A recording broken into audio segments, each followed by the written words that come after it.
கிறிஸ்துவுக்குள் பிரியமானவர்களே, உங்கள் யாவருக்கும் இரட்சகராகிய இயேசு கிறிஸ்துவின் நாமத்தில் அன்பின் வாழ்த்துக்கள்.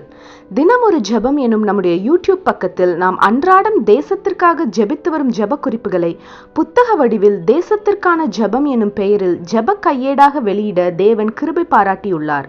இந்த ஜெப புத்தகத்தில் இன்னும் அநேக விசேஷித்த ஜெப குறிப்புகளும் இஸ்ரவேலுக்கான சிறப்பு ஜெப குறிப்புகளும் இடம்பெற்றுள்ளன. இந்த புத்தகத்தை இலவசமாய் பெற்றுக்கொள்ள விரும்பும் தேசத்திற்காக ஜெபிக்கும் ஆத்ம பாரம் உள்ளவர்கள் கீழே உள்ள வாட்ஸ்அப் எண்ணை தொடர்பு கொள்ளவும். நம்முடைய தேசத்திற்காக ஏறெடுக்கும் ஜெபங்களை கேட்டு தேவன் நம் தேசத்திற்கு க்ஷேமத்தை கட்டளையிடுவாராக. ஆமேன். தேசத்திற்காக ஒரு ஜெபம் என்கிற ஜெப வேலைக்கு நேராக இயேசு கிறிஸ்துவின் நாமத்தினாலே உங்களை வாழ்த்தி வரவேற்கிறேன்.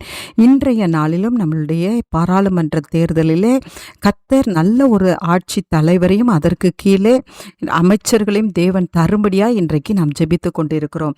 அந்த வரிசையில் இன்றைய நாளிலும் 1 தீமோத்தேயு 6வது அதிகாரம் 18வது வசனத்தில் சொல்லப்பட்டிருக்கிறது, நன்மை செய்யவும் நற்கிரியைகளில் ஐஸ்வர்யவான்களாகவும் தாராளமாய் கொடுக்கிறவர்களும் உதார குணமுள்ளவர்களாய் இருக்கவும். ஆம், நம்மளுடைய தேசத்தில் ஆளுகிறவர்கள், ஆளுகைக்கு வரப்போகிறவர்கள் நன்மை செய்கிறவர்களாய் காணப்படும்படியாய், நற்கிரியைகளில் ஐஸ்வர்யவான்களாய் அவர்கள் காணப்படும்படியாய், தாராளமாய் கொடுக்கிறவர்களாகவும் உதார குணமுள்ளவர்களுமாய் இருக்கத்தக்கதாய், தங்களுக்கு மாத்திரம் வைத்து கொண்டு இருக்கிறவர்கள் வராதபடிக்கு, தாங்கள் வளர வேண்டும் என்கிறவர்கள் நம்மளுடைய தேசத்தில் ஆட்சிக்கு வராதபடிக்கு, அது பிரதம மந்திரியோ அல்லது அமைச்சர்களோ யாராயிருந்தாலும் அப்படிப்பட்டவர்கள் வராதபடிக்கு நன்மை செய்கிறவர்களும் நற்கிரியைகளை செய்கிறவர்களும் உதார குணம் உள்ளவர்களும் நம்முடைய தேசத்துக்கு வரும்படியாய் இன்றைக்கு நாம் பாரத்தோடு நாம் ஜெபிப்போம்.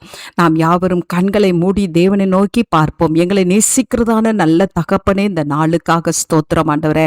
ஆமாண்டவரே, எங்களுடைய இந்திய தேசத்தில் இந்த வருகிற ஏப்ரல் 19ஆம் தேதியிலிருந்து 7 கட்டமாய் நடக்கிற ஆண்டவரே இந்த வாக்கு பதிவுக்காக நாங்கள் தேவ சமூகத்தில் வருகிறோம் சுவாமி.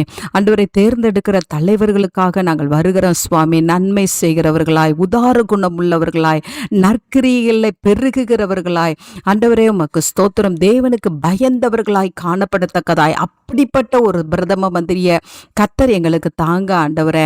ஆண்டவரே, எல்லா எளிய மக்களையும் நடுத்தர மக்களையும் எல்லா மக்களையும் நேசிக்கத்தக்கதாய், எல்லா மக்களுடைய நலனுக்காக ஆண்டவரே அவர்கள் செயல்படுகிறவர்களாய் இருக்கிறவர்கள் ஆண்டவரே, பிரதம மந்திரியாகவும் அமைச்சர்களாகவும் வரத்தக்கதான கிருபையை கர்த்தர் அருளி செய்யும்படியாய் ஜெபிக்கிறேன் சுவாமி. ஆண்டவரே உமக்கு ஸ்தோத்திரம், நல்ல எம்பிக்களை கர்த்தர் எல்லா தொகுதிகளிலும் நீங்க தரும்படியாய் நாங்கள் பாரத்தோடு ஜெபிக்கிறோம். ஆண்டவரே, எங்க தேசம் சுபிச்சமாய் இருக்கத்தக்கதா, எங்க தேசம் அமைதலுள்ளதோட இருக்கத்தக்கதா, எங்க தேசம் ஆண்டவரே மாதிரியான தேசமாய் காணப்படத்தக்கதாய், கர்த்தர் வரப்போகிற 5 ஆண்டுகளிலும் பெரிய ஒரு மாற்றத்தை கர்த்தர் கொடுத்து நல்ல தலைவரையும் அவருக்கு கீழே செயல்படுகிற நல்ல ஒரு அமைச்சர்களையும் கர்த்தர் கொடுத்து எங்க தேசத்தை ஆசீர்வதிங்க. இயேசுவின் மூலம் ஜெபிக்கிறேன் நல்ல பிதாவே.